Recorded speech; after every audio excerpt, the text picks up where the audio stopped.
Salut les amis, bienvenue pour le bout du jour. Aujourd'hui, CalSNU. Alors, ça vous rappelle quelque chose pour ceux qui connaissent CalSNU, est-ce que ça vous parle?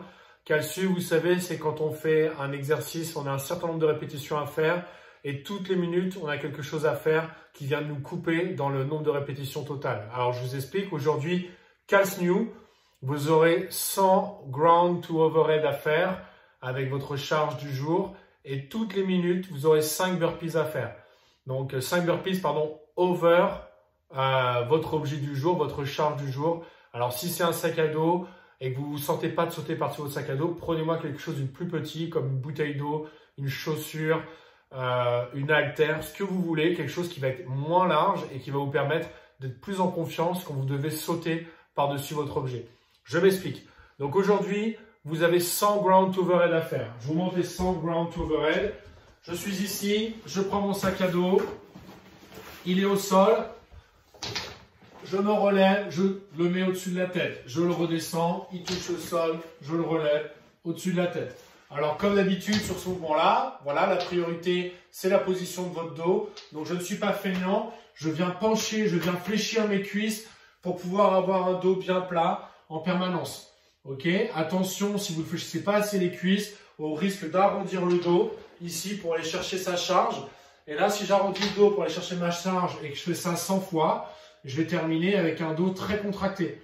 D'accord? Donc, privilégiez la posture, fléchissez-moi les jambes, focalisez sur garder un dos droit. Et le dos droit, c'est tout simple, hein, même s'il y a une peu de flexion de jambes, c'est tout simplement, c'est une bascule ici du bassin. Donc, je dois envoyer mes fesses vers l'arrière pour pouvoir envoyer mon buste vers l'avant. Vous avez vu que même si je ne fléchis pas beaucoup mes jambes, je peux avoir un dos droit. Ou alors, je peux fléchir les jambes beaucoup pour éviter, pour toujours maintenir ce dos droit. Ok? Donc, 100 ground to overhead. Alors, au 3, 2, 1, go, je commence par les burpees.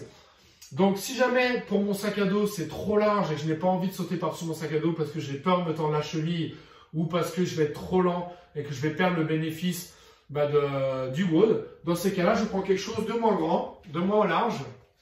Par exemple, je prends mon rouleau de massage ici, et là, je vais venir faire mon burpee.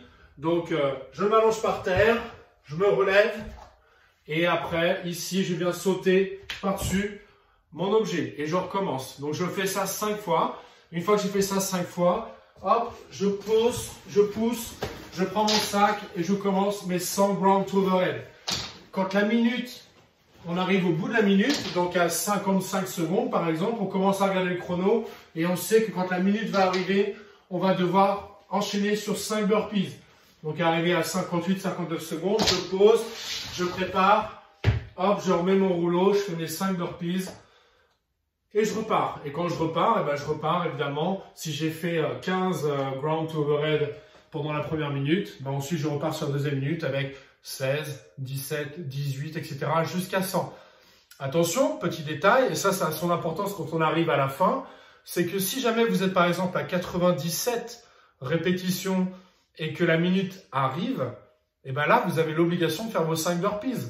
C'est-à-dire que si vous ne voulez pas faire 5 burpees de plus, il faut vous dépêcher d'accomplir vos 3 répétitions avant le début de la minute suivante. Voilà, donc comme d'habitude sur les burpees, si c'est compliqué, que vous ne pouvez pas sauter, vous enjambez l'objet. Vous le mettez donc plus petit, vous enjambez l'objet. Il y a toujours des adaptations possibles. Sur les burpees, c'est pareil. Si vous avez du mal à sauter, vous pouvez vous relever sans sauter. C'est-à-dire que je peux descendre au sol d'une manière beaucoup moins explosive. Ici, je me laisse descendre. Et quand je me relève, j'envoie une jambe devant, je me redresse. Et ensuite, je viens sauter par-dessus mon objet ou je viens enjamber mon objet. Ok, il n'y a aucun problème avec ça. Hein. Adaptez les mouvements en fonction de votre niveau, en fonction de vos capacités. Voilà. Donc là, le score du jour, c'est le chrono que vous allez faire pour effectuer ces 100 ground to overhead en ayant 5 burpees over votre charge à chaque minute. Voilà. Bon WOD à tous. Passez une belle journée et je vous dis à demain. Salut les amis.